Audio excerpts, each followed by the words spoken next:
was just like, Ben's clearly gone crazy. Like, But anyway, welcome to the world's worst podcast, making our parents proud for, I don't know, a couple weeks or so. How long have we been doing this? 2 weeks at least. Yeah, so 2 weeks. Thank you for tuning in. I'm Ben. That's Devin.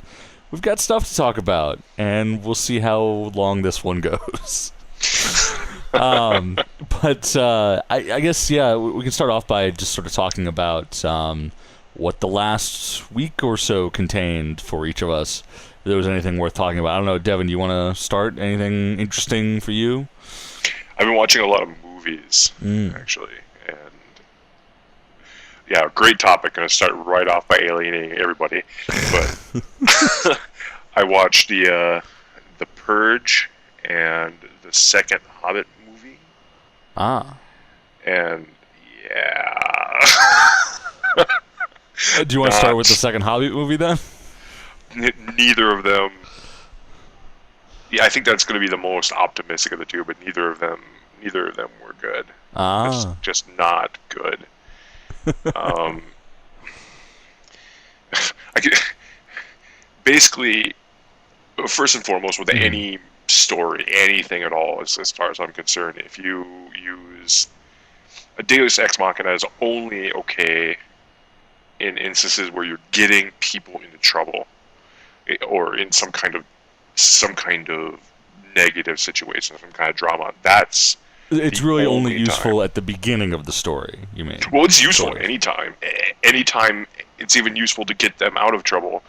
But you automatically ruin a story to me if you use it to get people out of trouble. Okay. Like if you're getting characters out, somebody comes and saves you. Oh, no.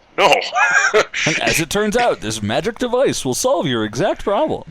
Yeah, exactly. Like, but if it's good to getting them into trouble, like it doesn't ruin the story. It doesn't feel crappy when that happens. Actually, can I take a moment to try and deconstruct that idea? Because I think there's something interesting there. So, are you suggesting that you think it's okay for something to be sort of inexplicably bad in the Deus Ex Machina versus it's just like unbelievable and dumb if it's something good? Yeah, good or bad, solely in the context of benefit or harm to the right, characters. Sorry, yeah. Yeah, exactly. It's fundamentally bad. It's fundamentally poor quality storytelling if you are using it to save a character. Now that sounds like just a really pessimistic outlook on life. Because it seems to suggest that, it's totally believable that something goes crazy wrong, but it's really unbelievable or sort of silly if it goes crazily right. I can see where it could come off that, and maybe some of it is motivated by that, but I think by and large, it's in this sort of context, it's motivated more by it becomes silly when you're I hate these ums, by the way. I gotta cut that out. Yeah. Keep going. You become cartoonish when you are saving a character, like with that. I mean, a character can be saved or not saved even, but a character can get out of trouble. But when it seems like an outside force, that Deus Ex Machina comes in to do that, it becomes cartoonish. It becomes lazy. It becomes optimistic with that. Like, but not optimistic in the tone. Even present a happy movie with a happy ending, fine. Just don't make it happy solely because you want to do that. It doesn't feel linear, and it doesn't feel organic. It doesn't feel organic. So it's like unearned happiness feels fake, but unearned strife does not. feel fake. Yeah. Interesting. And it could be said that that's pessimism, but I don't view the negative, quote, scare quotes here, negative life events as being targeted.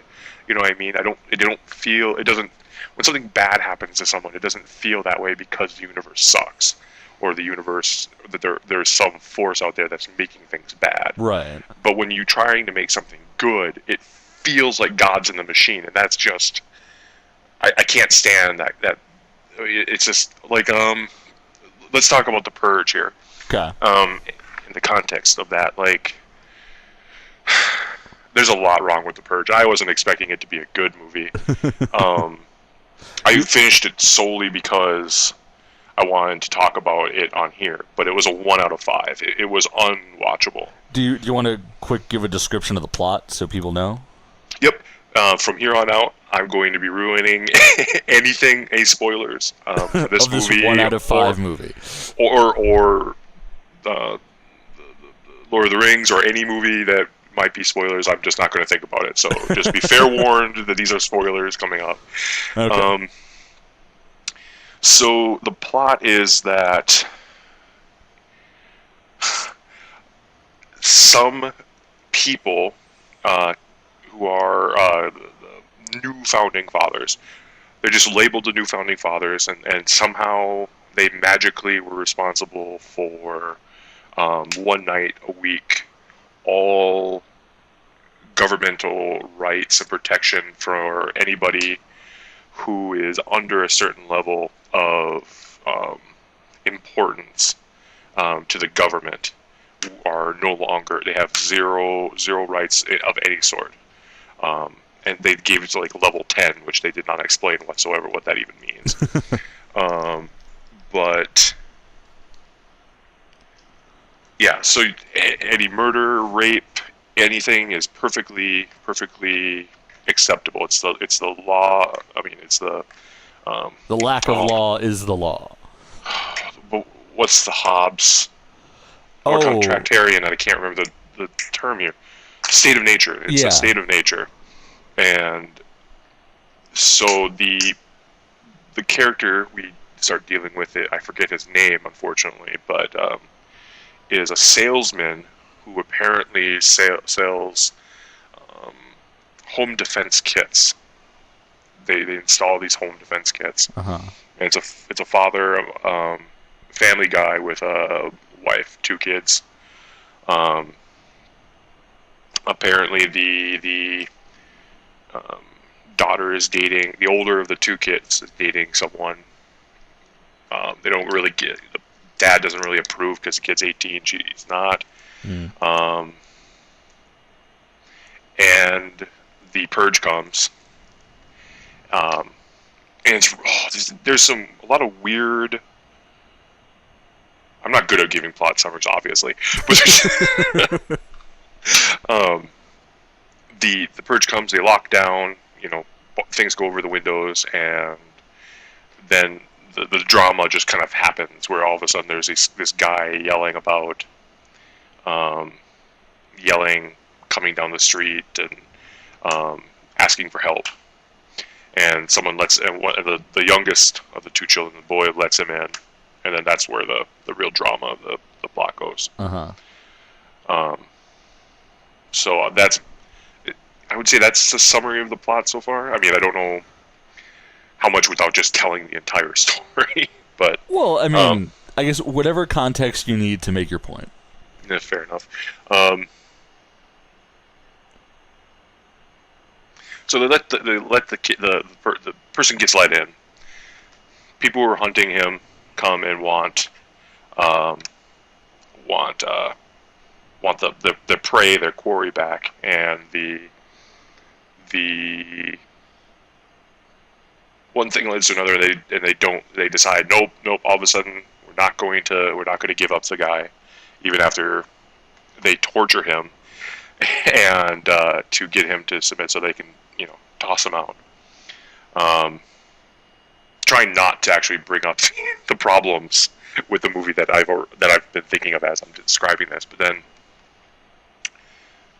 they break in, the people break in, the hunting party, and there's a bunch of random combat, things like that, and then the neighbors are seen on the cameras to come in, they're coming and shooting the hunting party, this large group of 1% teens. Right. So that's the first example of Deus Ex Machina in this movie. There's three examples of this in this movie. Mm-hmm. But that's a prime example of how it just ruins a movie. I mean, this movie had nothing else really happening in it. It's at all, and all of a sudden, the neighbors are coming. The neighbor cavalry comes in and saves the day. Yeah.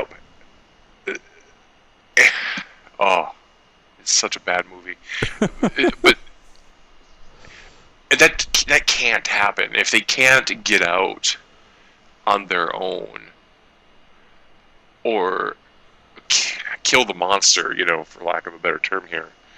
Then they don't have a right to keep going in this sort of movie. Like if they can't get out, they can't do that. The characters, it's just lazy. It's like they needed to add an ending, even like ad hoc, and okay, here's an ending now. It doesn't feel good. So yeah, that's my example here. First example of the Deus Ex Machina in this movie. And we're still like midway, 2/3 of the way through the film.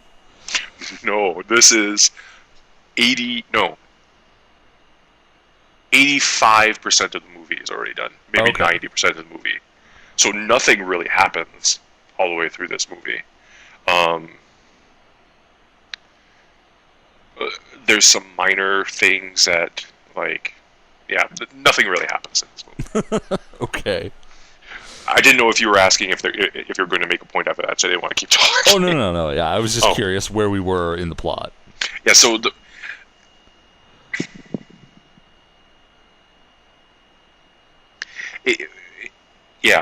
entire movie didn't feel like it had a coherent set of events. Like when you're telling a story, Devin went to the store to get milk. Devin ran into some old so-and-so who wasn't the best person. I don't know. I can't even tell a coherent story. I'm so irritated by this movie. See, it's a hard job. It's a hard job, No, I absolutely. I could not have written this movie better, and I wouldn't have tried. But so yeah, the second example of Deus Ex Machina here is the neighbor cavalry turn out to be wanting to have killed them anyway. So they were like, nope, now you're ours. Now we're going to kill you. Oh, jeez. And I'm like, okay, fine. That's you failed in your attempt to foreshadow this earlier in the movie, but you know what? This is a bad thing, and I can, this makes sense in this movie. Not even 2 minutes later, Deus Ex Machina number 3 happens, where the homeless guy who was being hunted by the hunting party, right, comes and saves those people, the family, from the neighbors. And then the wife decides, well, we're just going to sit the rest of this night out in peace. It doesn't matter that we live next to the 4 surviving neighbors who would have killed us. We're just gonna have a good night. What?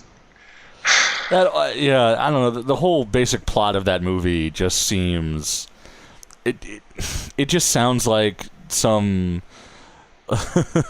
like gun-toting right-wing wet dream of like home defense and people being violent and terrible, so you have to protect yourself, and I don't know. Yeah, they they. It turns out that it seems that they're almost trying to talk against it during the movie. Yeah.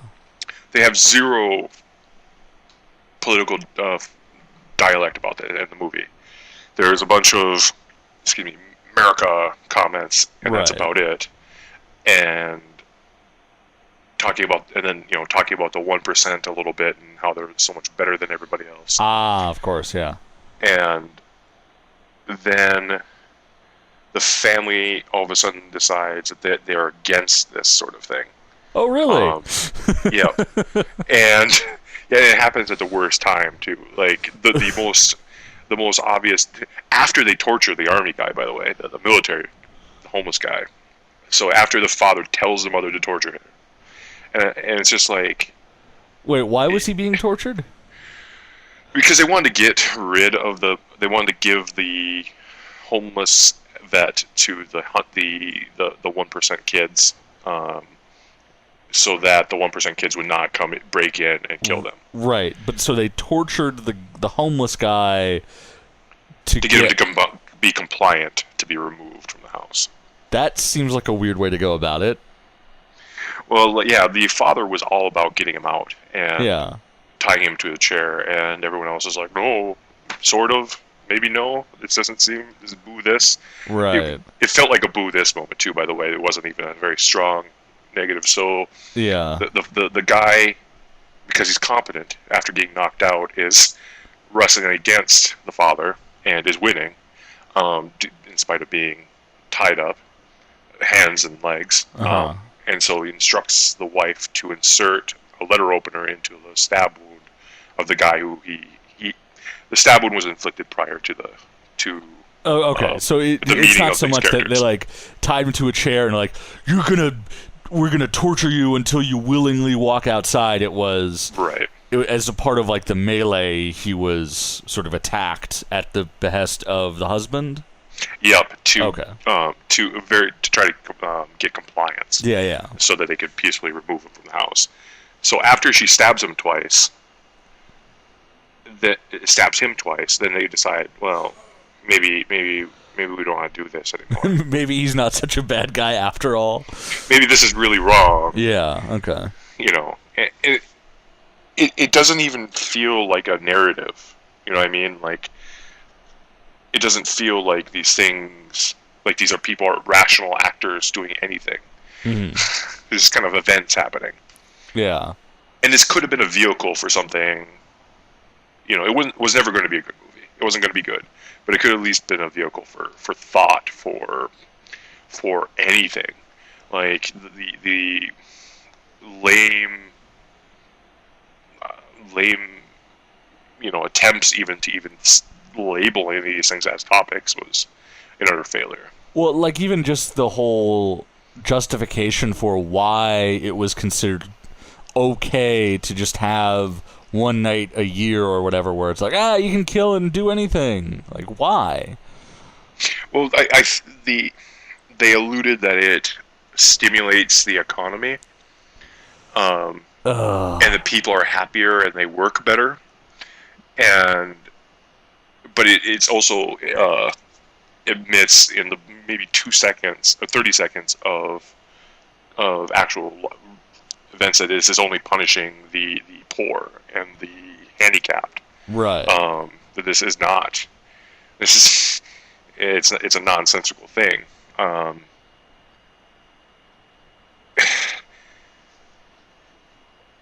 Yeah. So. Mm-hmm. I can't understand how this could even make sense that it could stimulate the economy.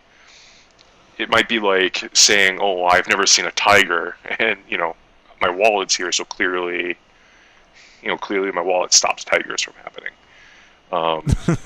Yeah, it's a question of whether the stimulation of the economy is a result of the purge or if it's just coincidental. Right. I mean, I think, it sounds like they just kind of rushed over the setup of that concept and then just had you say, look, just here, no, it just happens, it just works that way. and then sort of go from there. I mean, it kind of sounds like, to the extent that maybe there was any sort of political message to the film, it was sort of this idea of, coming out of the frustration of like the most recent financial crisis, because this was a recent movie, right? Yeah, in fact, the 2013. Okay, yeah. Because it kind of sounds like one of those things like, oh, the rich don't care about the poor. Well, what if they just got their way and the poor were killed? Look how terrible that would be. Except you don't even have to go to the lengths of setting up this ridiculous scenario for people to really understand why it's a bad idea to just let people kill each other. At least to me, that seems fairly self-evident. And it would have been a better movie. It could have even reached a 3 stars out of 5. Just a movie. I killed an hour and a half. Yeah. If they didn't try to tell you what's happening, like the thing I was talking about, the economy being up and the victimization of the poor, they were on the radio. Mm-hmm. So we were in effect being told this information.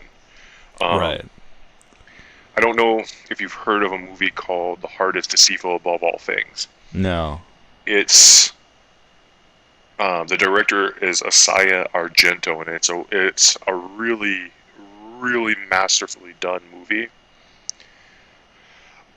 But it's a well done movie about horrible, horrible things, mm-hmm. and the movie doesn't tell you anything. So you just have this 2 hour, I think it's 2 hours, 97 minutes of this 6-year-old boy just being abused. And I know, I mean, it's quite horrible. Yeah. But it's showing you what it's trying to say, without saying anything. In fact, it seems to be. But I don't want to give away any of the plot there. I don't want to give any spoilers there. But it showed completely. It didn't say anything, and it communicated concepts very well. Even what this thing was trying to do, this movie seemed to be trying to do, which is the same sort of thing that Funny Games did, which is a horror movie from 1997. Mm-hmm. It failed even to do the shocking sort of things that either of the Funny Games films did, the original or the remake, which was it didn't show you anything shocking, anything new. It wasn't, it was a failure. Right. It was just kind of violence with no justification and no even redeeming shock value to make you sort of stand back and go, oh my god. You're just kind of like, This wouldn't have pushed any boundaries in the 80s. This fails to communicate. Mm-hmm. And so in summation, from my perspective, it has 3 uses of Deus Ex Machina, which is just awful. What was the first one? Because the second one was The Neighbors, and the third one was homeless army guy comes back and kicks ass. What was the first one? Let's see. Neighbors. Oh, yeah. There's 2 examples of positive and then 1 example of negative. Okay. Positive. So it was neighbors showed up to save them. Neighbors turn out to not want to save them, but to kill them. Okay. Then the army guy shows up and does stuff. So, those 3. Okay, got it. So. But in summation, bad movie, does not illustrate potentially interesting concepts at all, and had no story, no events really. Mm-hmm. It didn't feel like anything happened. There were events, but no narrative, no anything. I don't know. It just kind of goes along, and then at the end, you're struggling to remember what really the point of everything was. this movie could have been made in 10 minutes. I mean, could have been 10 minutes long, and it could be just the events happening, like army guy arrives at house, army guy's tied up, that sort of thing, where you could just cut literally everything out from maybe 30 seconds. Yeah, it would do like a 20-minute short film version and get everything you need out of it. Exactly. Yeah. That's how little narrative that there is, and I know opponents of movies like this would say that they don't have narratives, which isn't true, because the narrative is also what's happening in the reaction from the watcher, which is what I was referring to in The Heart is Deceitful Above All Things. Mm-hmm. A lot of the narrative is what's happening within the mind of the watcher, the consumer of this information.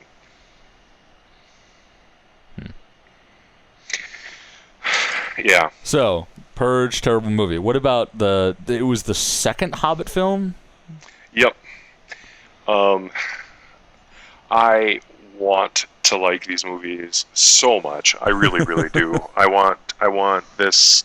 I'm a huge sci-fi fantasy nerd, and I just want these things to be good, and especially after I'm recently consuming the books. Mm-hmm. It's showing me, and this isn't one of those, the book isn't as good as the movie. It's that they failed to even make someone's conception of these movies.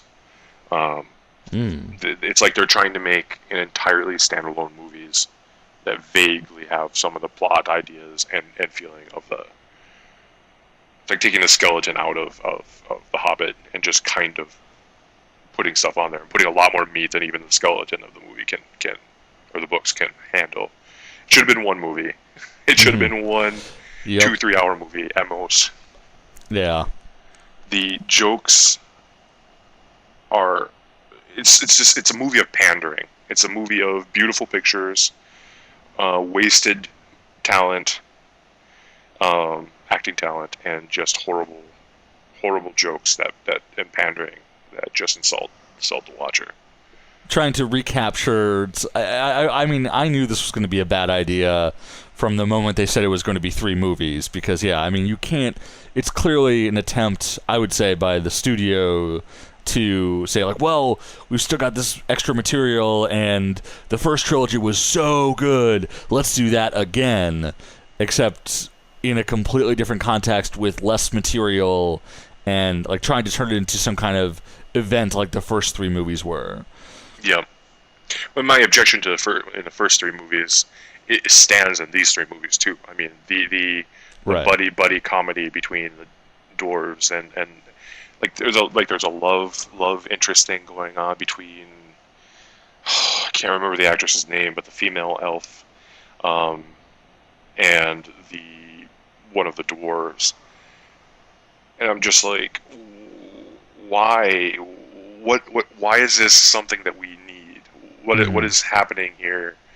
It seems like bright light, like Las Vegas lights, to try to just dazzle someone, but not really give them anything. If that makes sense. Yeah. It's tinsel. It's pure sugar. Exactly. Yep. It's fluff. It's. Though to be fair, fluffy sugar cotton candy is delicious. Yeah, absolutely. But they've. It's interesting how they all of these movies didn't repeat the mistakes I think Tolkien did, but then went and added even less things.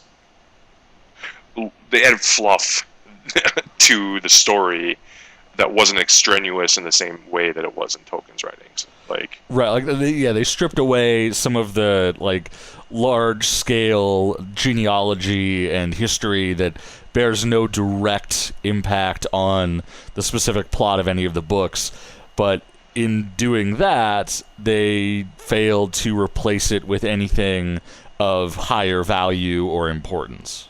Well, they added stuff that has equal amounts of stuff that has instead direct influence over the story, but shouldn't be there anyway. It should just be cut out. Right. So they've given stuff more focus, but even less interesting. Like it's even arguable that the stuff Tolkien did should be in the Tolkien books, but this stuff is completely grounds the story at best, and it shouldn't be grounded. These are the archetype of what epic fantasy is, and it just doesn't feel that epic. Well, it feels epic, but these things that they added in, like that love interest, you know, it makes them more human. You know what I mean? Like, but these people shouldn't be human. Like, they're doing epic level things. You know? Right. So I need to take a break for a second, get a glass of water. Okay. Well, then I made the mistake of not having water. Well, you don't have water with you? No, I have to go fill my cup. Oh, normally I have my water bottle. Boo. All right. I failed. No, I totally failed. Well, then we will be right back after this. I guess we're back. That wasn't too long, thankfully. Nope. I do apologize. You gotta have water, man. It's very important if you're gonna talk for a while. I know. I was playing Civilization. Oh, sure. And listening to podcasts. So I'm just like, I don't know what time it is. I can keep doing things. Yeah. Excuse me. I wish I could do that more. I am too time conscious in a lot of ways. Yeah. I mean, I knew it was coming up, but I wasn't. But I was conscious only of the time and what I was doing, not what do I need to do to be prepared for this. Right. All right. Well, would you say that pretty much wraps up your Hobbit talk, or was there a little bit more you wanted to throw in before we move on? No, I was also sort of drunk when I was watching the Hobbit thing, and forgot to take notes. And so, which will not be something I will repeat. But so yeah. Well, we're not the world's worst podcast for nothing. Exactly. It's allowed. It's excusable. All right. Well, I guess I can sort of go. Oh boy. Jeez. I'm too comfortable here on this couch. No. Fair enough. I guess I can start to go into some of the stuff that that happened to me this week. Okay. Or in between recording sessions. I actually, in the last couple of days, well, actually, I guess this has been kind of a thing I've been doing over close to the last, 3 weeks, month or so, is I've been diving in on YouTube and other sources where available to various Let's Plays as originally created by members of the Something Awful forums back in the early 2000s, mid-2000s. Okay. Arguably the kind of creators of the Let's Play thing. And, it was just, it was starting as basic as actually just playing through a game, no commentary or some commentary, or even, I guess, stuff going back to the early 2000s, late 90s, where it was just like screenshots of adventure games with text to go along with it. But that kind of morphed in the mid 2000s into video content with audio commentary, whether informative or just a few people effing around. And I just started watching some videos, really again, because I had previously found this channel a number of months ago. But it was Chip Cheesem. Who is on YouTube under that name, Chip Cheesem, spelled CheezumLPS. So Chip Cheesem LPs being his YouTube channel. He does a lot of great playthroughs with the Metal Gear Solid games and actually even the original 2 Metal Gear games for like the NES and other weird systems of the late 80s, early 90s. And I was just watching parts of his playthrough of Metal Gear Solid 2, and I was just struck by something because I had heard of the Metal Gear series before, and Metal Gear Solid was coming out while I was still subscribed to video game magazines in like 98 and 2000, 2002 when 1 and 2 came out, and I had heard that, oh yeah, a lot of cutscenes, a lot of crazy batshit storytelling, which continues to this day in the Metal Gear Solid series. But I just didn't realize the scale of it, because I was watching these videos, and literally there was this point where he came out of one short cutscene, like conversation on his like radio device, whatever they call it, I forget now, codec or something. And then like he goes through one small room, another small room, having had control of the character for literally a couple of minutes tops, and then a 15-minute fucking cutscene. Like, and there wasn't even anything in that short bit of quote-unquote gameplay that was active. Like, you just walked between a couple rooms. There weren't even any guards to avoid. Wow. And it's just a 15-minute cutscene of, like, action that maybe you could actually play. But, yeah, it was just... And then, and then that cutscene finishes. There's another brief bit of gameplay that wasn't... There was about the same, like, a minute or two, nothing all that tense or interesting, and then another 15-minute fucking cutscene. It's wow. And people, said that playing Metal Gear Solid, or at least Metal Gear Solid 2 in particular, is really more like watching a movie where you occasionally have to move the character around. And from what I mean, they're still pretty early on in the game, and I mean, I know there's more gameplay later, there's boss fights and stuff, but damn. Yeah. It's insane. And, and people have also said, and I think even Hideo Kojima himself, the creator of these games, has said that he really has always wanted to be a movie director, and Metal Gear Solid 2 is a perfect example of that tendency.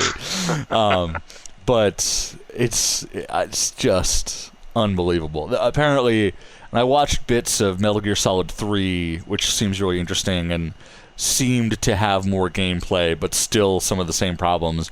And then Metal Gear Solid 4, which I believe had better action sequences, or at least more and better action sequences, perhaps.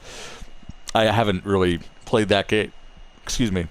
And I might watch Chip Cheesum's LP of that as well at some point, but... Yeah, son of a bitch. Like, there's taking the game out of a player's hands, and then there's Metal Gear Solid 2, Sons of Liberty. I think that's really pretty inconceivable to me, why that's a useful thing. Like, there's other games that are less like games and more like guided stories. Yeah. And I think those are great if you can dictate what kind of ending and what consequence and stuff like that. I think there's a market for that and a valid place for that, but not what you're describing. Like, that's not even it's not even a movie. It's like, yeah, it's just trying to see if you're awake. And then then there was the point where with like God of War. Where you would have cutscenes, and it's like you can't even relax during the cutscenes because quick time events, and then you're dead and all that stuff. But I don't know. Yeah, there's none of that in Metal Gear Solid 2. But yeah, that stuff is weird. That's kind of what I've been getting into lately. And also, I started reading again through my 1-volume history from the American Heritage Library of the American Civil War. Which was kind of it's weird to think about reading about a war as being fun, but for me it's a bit nostalgic because I was really into the Civil War, which is also a weird thing to say. I was really into this war. But like when I was in like junior high and early high school, I just for some reason was fascinated by it. And it's legitimately fascinating because it was, I mean... If for those that don't know much about the American Civil War, I mean,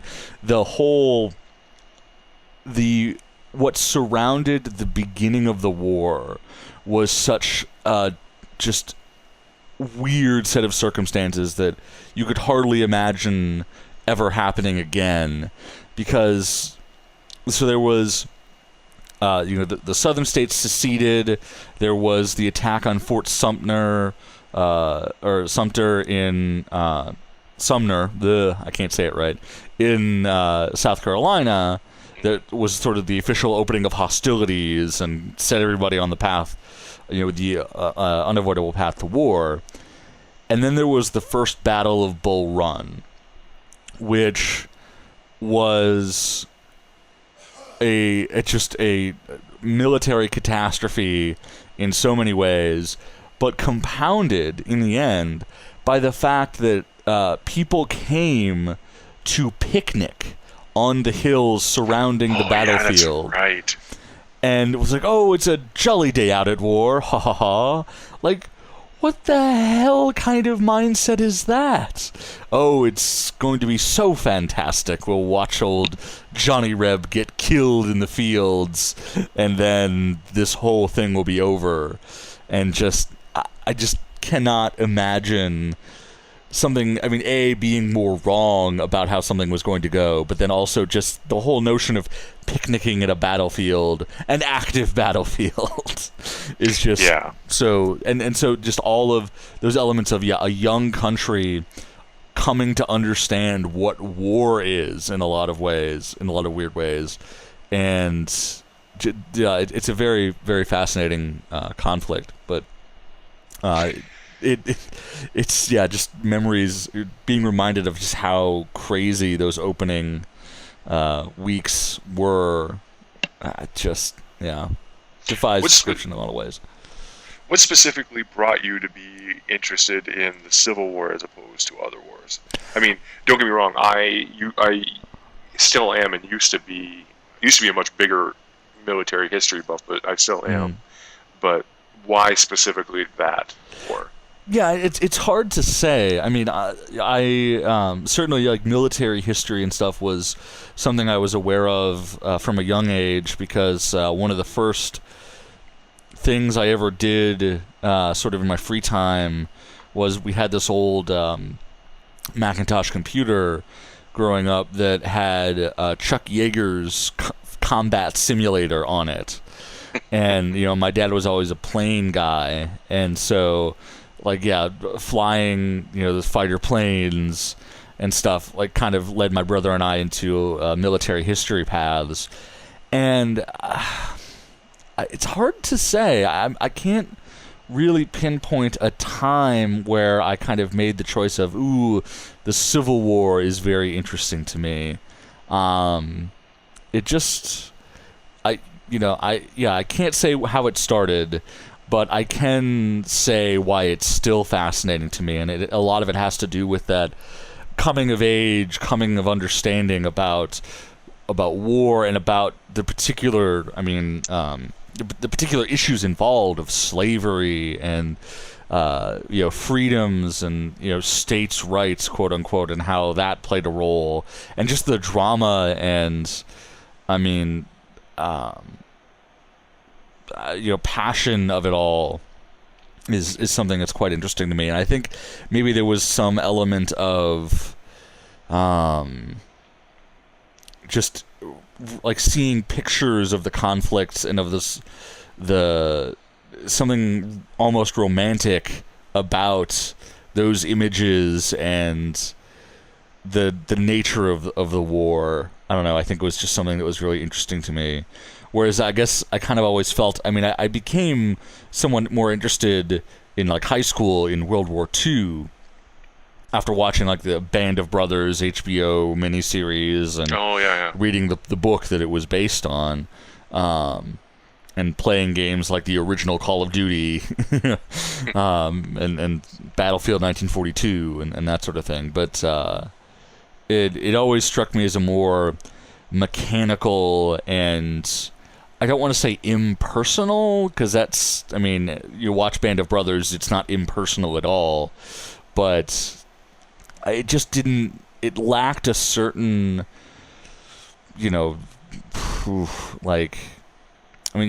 certain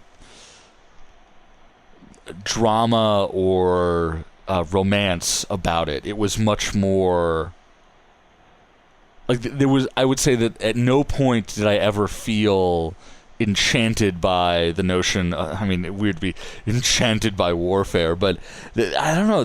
Because of the emotions that surrounded the start of the Civil War and how that all played into how it actually was fought and played out.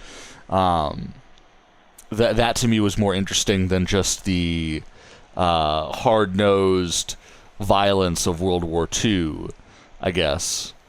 Because at that point, like, it was after World War I, so I mean everybody involved, obviously outside of, there was some element of patriotism and we're gonna go kick some kraut ass or whatever, but there was a larger sense of war is hell that already existed that wasn't there at the time of the American Civil War, that I think was fascinating to me. Because clearly war is terrible and violent and destructive, and I guess to see, I find the conflict of the Civil War interesting because there was a lack of understanding of that going in. Right. It certainly became much more grim and serious as it wore on, but I think that the psychology of that was very interesting to me, and I remains. think the Civil War, to address something you commented on about being enchanted by the Civil War. I think that's not such a weird thing. I think one of the most mild examples of that is the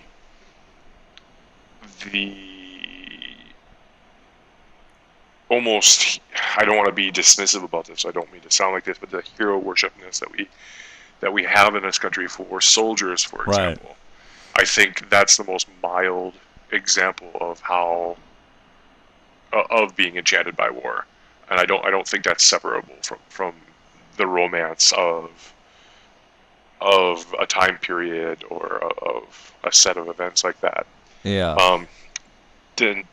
Sorry, go ahead if you had a. No. Keep going. The thing about interests me about the Civil War is a lot of the misconceptions and like the story that America has made of the Civil War that just factually is not true. Oh, just that, not. Yeah. Like, the characterizing the South as a backwards, stupid set of people. And I mean, I don't think they were right by any means, but they had, their marksmen were better. They had some great leadership. Their cavalry was, a terror throughout. Yeah.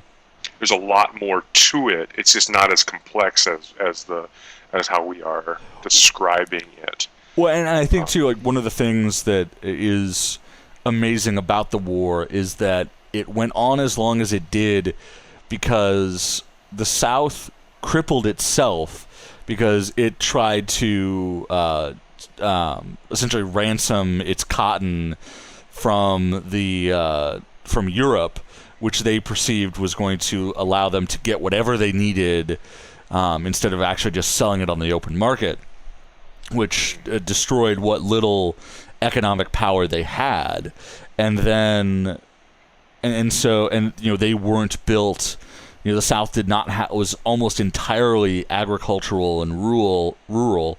And so there was the fact that they were able to keep up in this shift to a more mechanized and factory-powered warfare was purely down to their ingenuity tactically and sort of a southern fighting spirit that if they hadn't had it, the war would have been over in a couple months.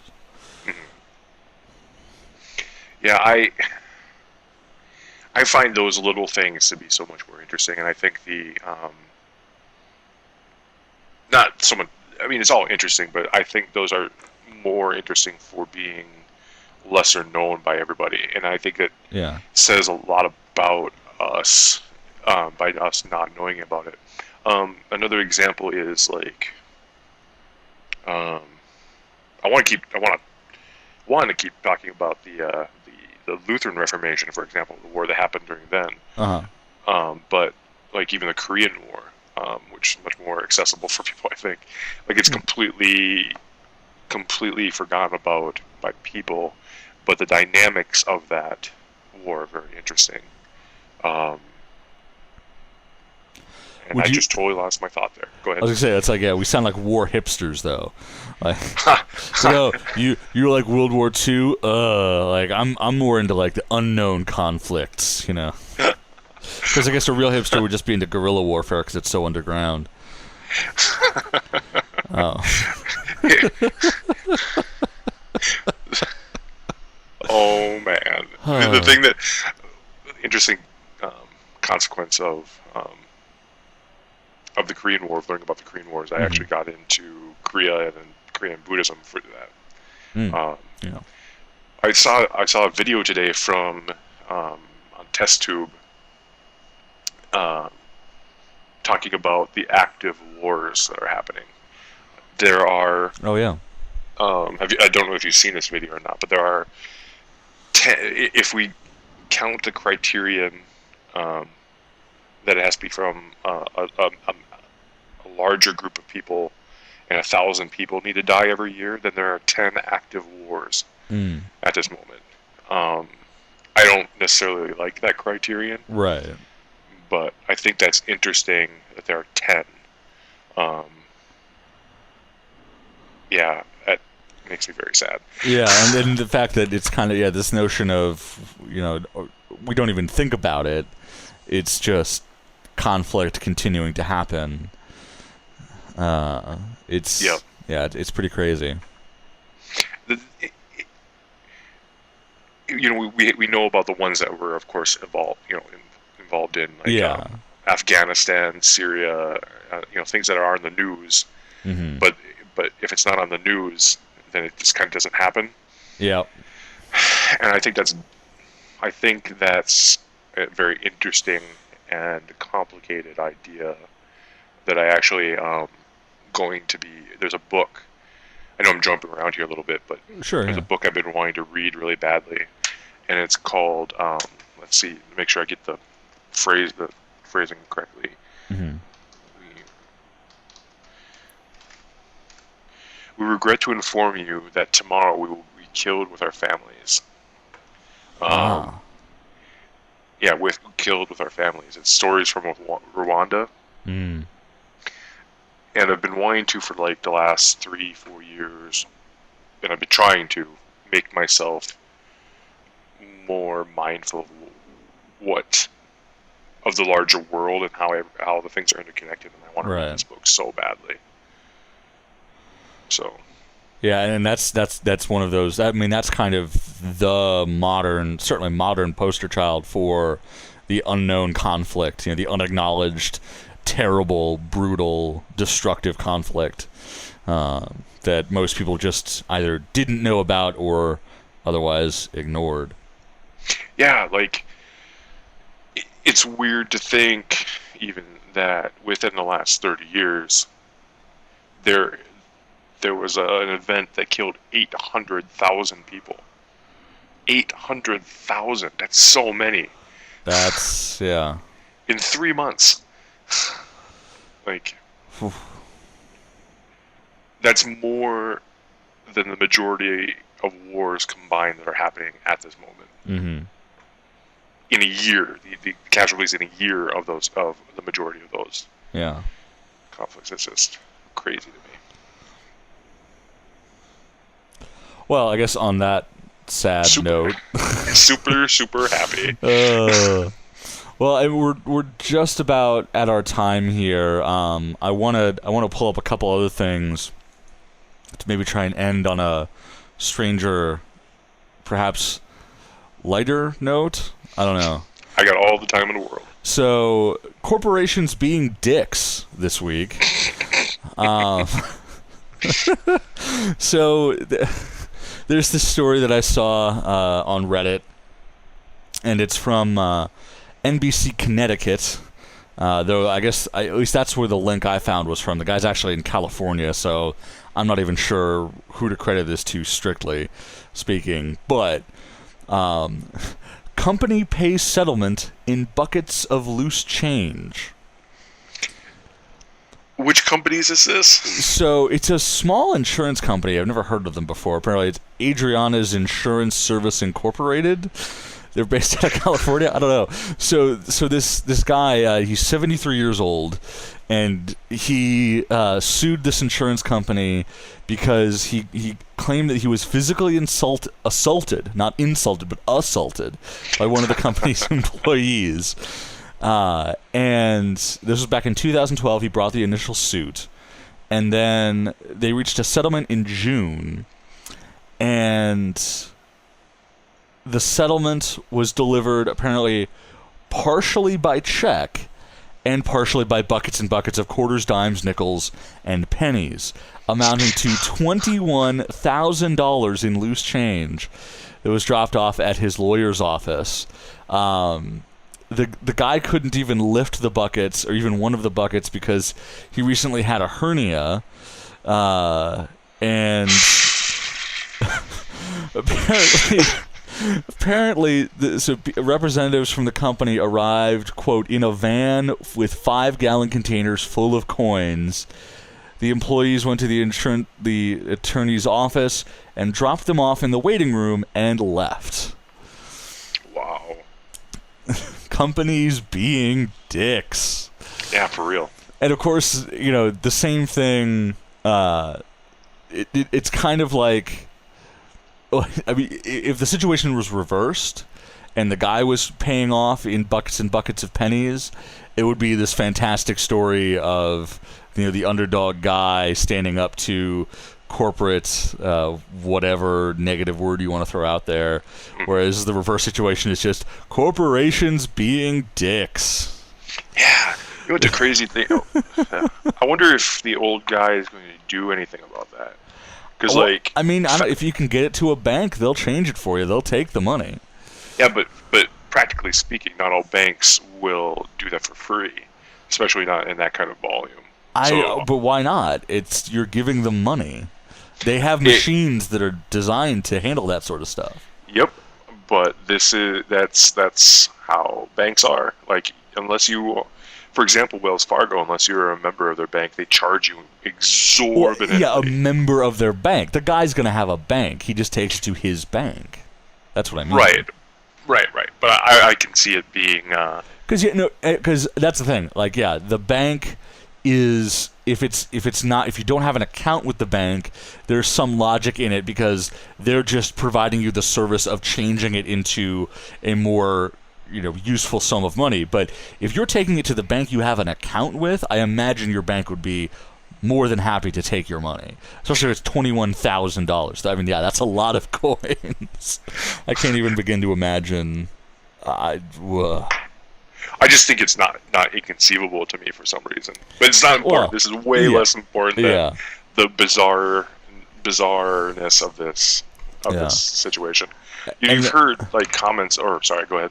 Oh no! Well, if you have another thing to say about this, I was going to move on to another story. But this is just crazy because if this actually happened, there was a rumor for a while about one company paying out to another company in something like this. Yeah.